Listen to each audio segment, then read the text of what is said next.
Hi, everybody. Welcome to Conversations with Christian.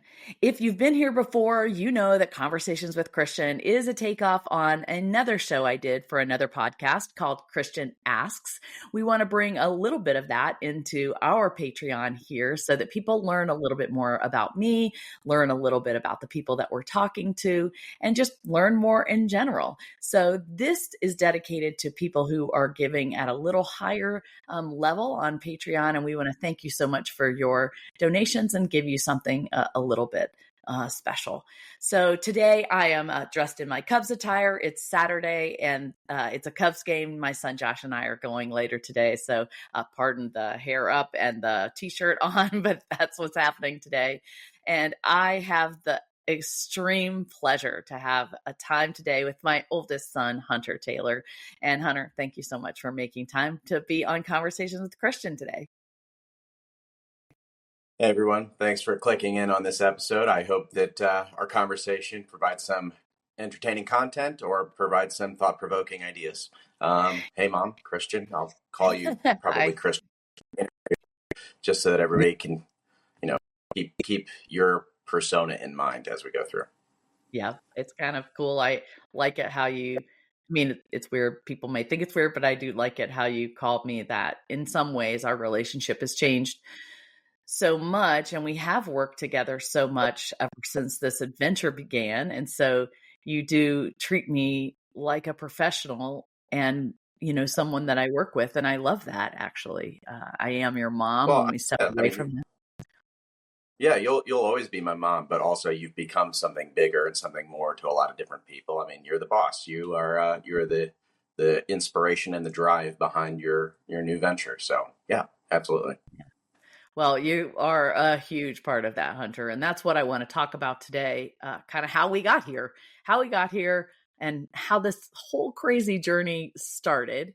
People know about you because they know the movie kind of starts with you. They hear that if they've ever seen the movie.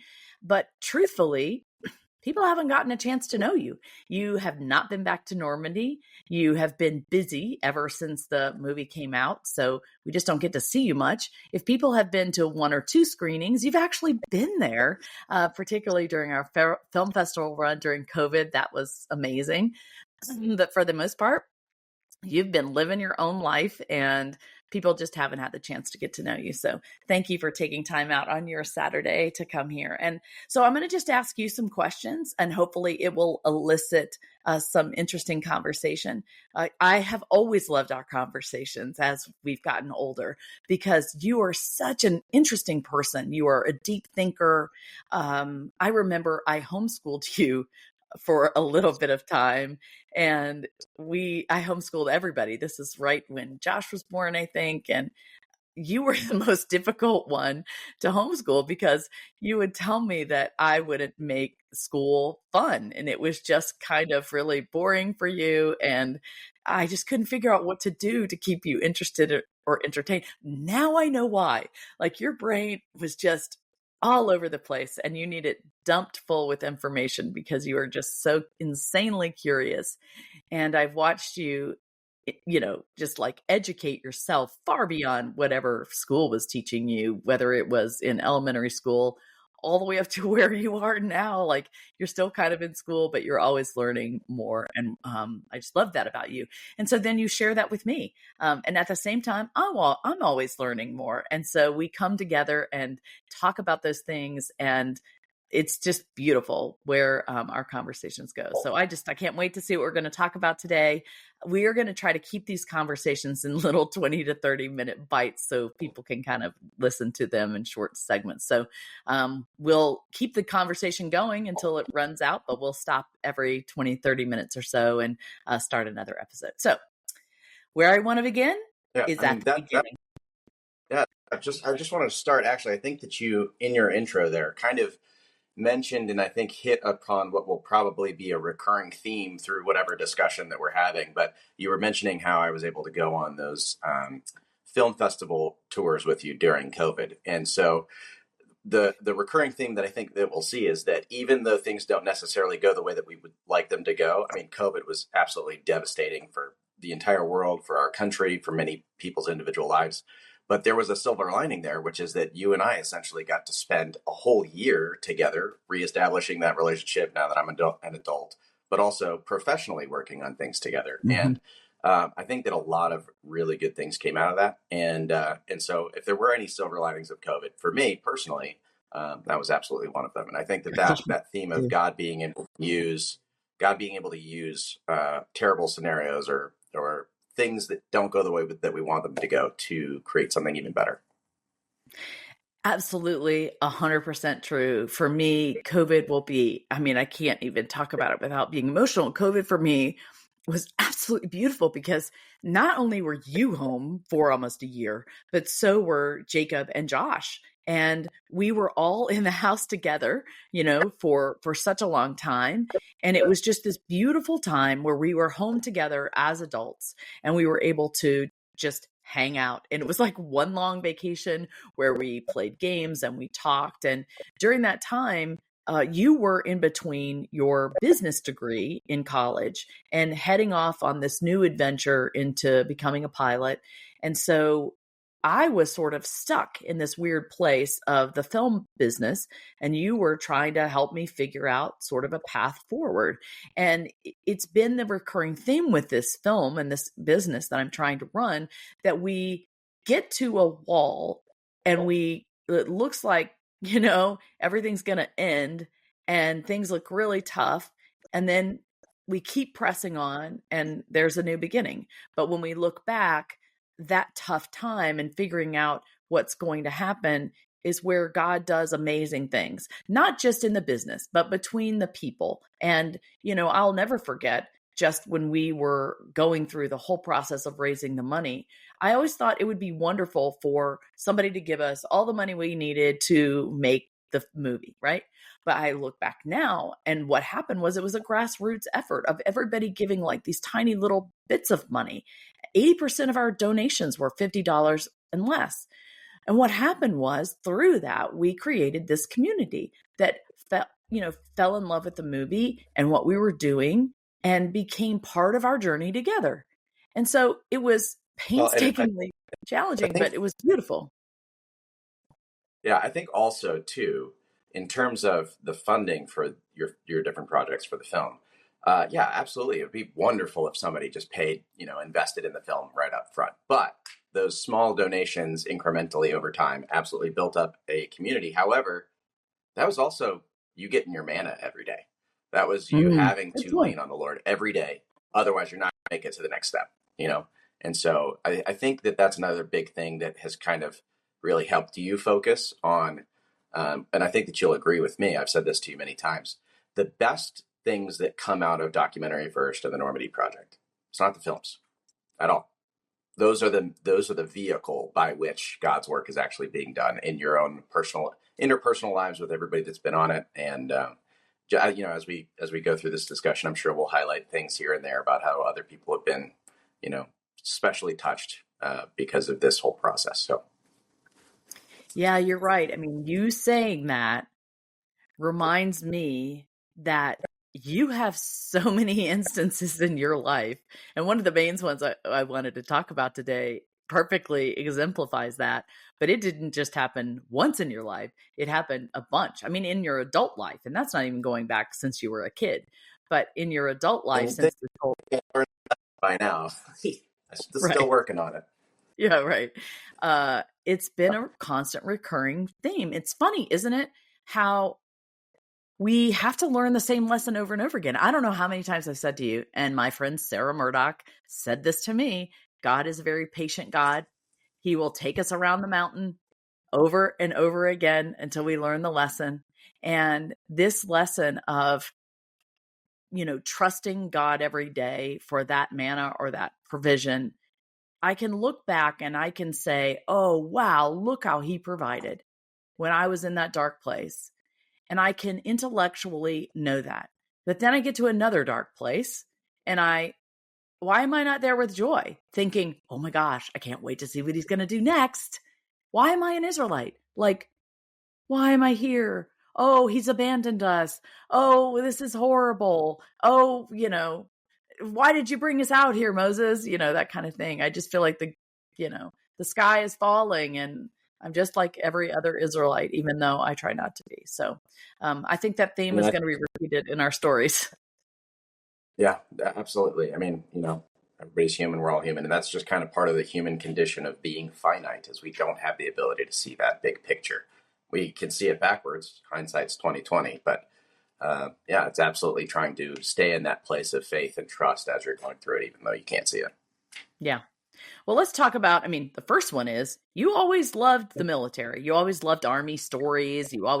I just remembered you, playing, Army stuff in the backyard. And at some point you decided, you wanted to be in the military. And it isn't easy. You got to pass a test. Just, I didn't even know what ASVAB or METS or all those things were, but you did. And you were going to do it all by yourself.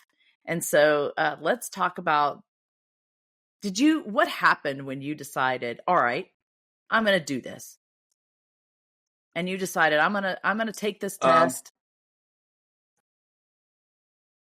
Yeah. So just for everybody out there who perhaps isn't familiar with my background, what I'm doing now, who I am, if you go look on my LinkedIn, about me section, the way that I put it is that I would describe myself as a competent and dedicated military professional. I have over 8 years of service in the Army as an enlisted air assault infantryman, and I'm currently serving as a naval officer and a naval aviator. I'm currently stationed out here in Norfolk, Virginia, and I also, on top of all of my military activity, I also have dabbled on the civilian entrepreneurship side, starting my own business, and then also obviously helping my mother on the business aspects of her business as well.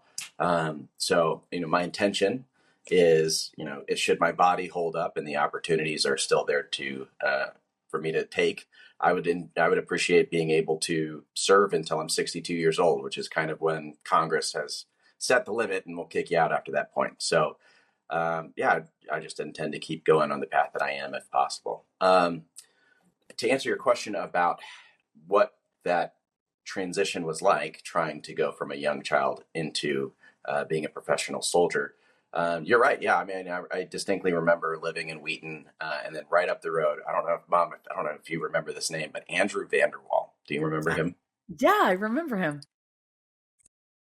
Yeah, I've been trying to track him down ever since then. We kind of lost touch, but pretty much, I don't know, almost every afternoon after school, Andrew Vanderwall and I would go get dressed in Army camouflage, the old BDUs, and then go crawl around the woods and play Army. And even prior to that, I always knew and felt as though I was being called, or maybe it was just who I am naturally, to be a warfighter. And being a warfighter is not necessarily for everybody. Some people don't particularly enjoy it, but they're willing to do it. I happen to fall into the camp of, I'm good at it, I'm passionate about it, and I also believe that I could see a bigger picture about what our country is trying to do with our military to foster liberty and freedom around the world, but especially securing it here at home. So as a kid, I always felt like I was called to this, and there's a really long backstory that I'm not going to get into at the moment, but essentially the moment that I turned 18, I tried to go in every month to go meet with a recruiter to see if I could get into the Army. And there were some medical issues that I had to essentially overcome. And it took me 4 years. It took me 4 years to finally get into the Army. Yep. And so, yeah, I was 22 when I actually joined the Army the first time. So I joined in as a private first class. And you're essentially kind of at the bottom of the totem pole when it comes to military ranks. And your The peers first thing then, that they do, your peers would have been how old? How old would have your peers been then? not necessarily too much younger. 18 is typically where people would join enlisted if they were going to join. We had some older guys. One of my best friends going through this whole process with me, Rod, I think he joined when he was 30 or 31. So he was definitely a little bit older. But before you even go off to basic training, they have a delayed entry program where essentially once a week, normally, you would come in to the recruiting office with all of the other recruits who would be shipping out around when you would.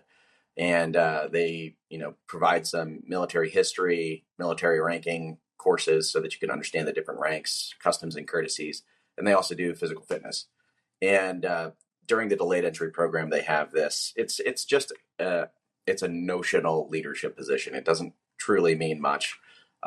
It's just to kind of get you used to how the military organizes itself and keeps good order and discipline. So while I was there, they actually had me selected. I think it was called a platoon leader is the title that they gave it.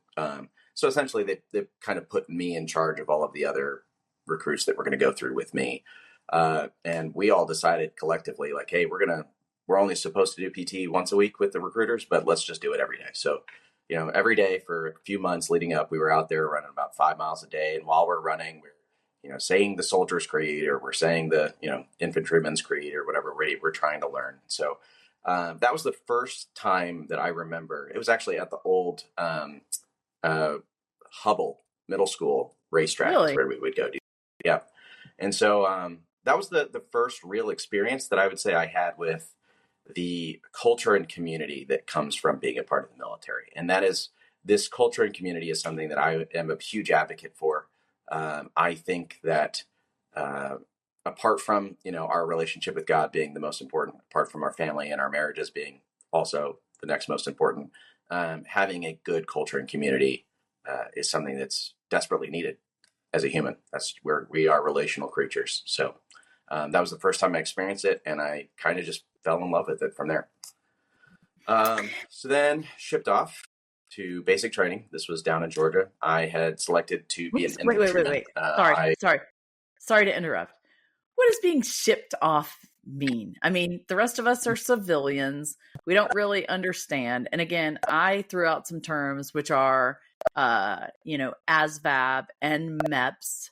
So go a little slower. And we're at now 17 minutes. So we're going to let you explain this part. And, when we get to like 30, we're going to, conclude this episode and start again. So take us through those terms and tell me what shipped out means, and then fill that out a little more. So in terms of somebody getting into the military for the first time, the recruiters is only one half of the process. The other half of it is going to be what the military branch is called MEPS. I'm not exactly sure what it stands for. I should probably look that up, but it's essentially the medical examination process. So they have these what's called MEPS stations, primarily surrounding major cities, and all of the recruiters from that state or that area will send all of their recruits that have indicated that they're interested in joining. They'll send them over to MEPS to be processed and examined medically to see if they're eligible to serve. Quite a few people don't even meet the minimum medical requirements to even be in the military in the first place. So during this whole process, as you're recruiting, like you just mentioned, there's the ADVAB. That one I do know. It's the Armed Services Vocational Aptitude Battery. So think your standard SAT type test. So it's just a standardization test, and they have different breakdowns. There's no real good way to study for it. I haven't come across any like study books or anything like that. It's essentially it's information that you should have learned through your high school curriculum if you were on a normal track. And so the scorers break down into different categories. They have like the GT, which is the general technical. You have I don't even remember what the other ones are. Typically, if you get above, I believe it's 110 on the GT, you are qualified to do any job in the military. And so depending upon your intellectual testing and your medical testing, that kind of opens the doors into different career pipelines in the military, and you get to choose from what you're qualified for. And the job that I wanted to do is I wanted to do infantry. That's always wanted to do, and so I didn't even really look at anything else, even though I could have. Do you get to say I want to do X and you get put in X, or do they say, no, okay, you want to do X, but sorry, you're going to Y? Well, that's going to be situationally dependent. In the Army, it would be what we call MET-TC. That essentially is going to break down, there's differences between each of the different branches, and it also breaks down differently the accession programs, whether you're going in as enlisted or officer. Hmm. So I can't really give you an overall answer about what that looks like on the enlisted side. For the Army, I do know that for the most part, yes, you are able to choose which job that you want. Again, given the fact that the Army has open slots for that job and they need it filled, and you qualify medically and academically, essentially. So if there's a job that's lined up, you qualify for it, you can choose that job. One warning that I will give to pretty much anybody who's considering joining the military is I would highly recommend finding somebody else who's currently in the military to accompany you whenever you're talking to your recruiters, just so that you can. It's not. I'm not saying don't trust military recruiters. That's not what I'm saying. That's not what I'm saying on the record. What I am saying is that a lot of people, when they go to try to join the Army or whatever branch, they don't even know the right questions to ask. And I wouldn't expect you to. You don't really know anything about the culture, the community, the job. And so it's one of those unknown category situations where you don't know the answer, but you don't even know the question to ask. And so I would recommend finding somebody that you trust, somebody that you look up to, somebody who's got some experience with the military. And if you are going to go through that process or you're interested in joining the military, lean on them. It's always a good idea to have a mentor or, ask for advice from somebody who knows more than you. So just bring them along and have them sit there so that they can help guide your questions and understand the context of the answers. That's great advice, Hunter. And you know what? We're going to wrap up this episode real quick. We haven't even gotten to some of the real juicy stuff. We're just really just scratching the surface of the beginning. So you've gotten to know Hunter a little bit and you kind of see the direction we're going. And if you're interested in hearing more of our conversation, you will be able to do that if you join into our next conversation with Christian. We would love for you to continue this conversation with us. So leave comments about our conversation, ask some questions. If you're interested in hearing more from Hunter, we'll have him come back another time. So we thank you for taking time, your 22 minutes listening to us talk, and we hope you'll come back. So thank you very much for listening to this episode of Conversations with Christian. Bye, everybody.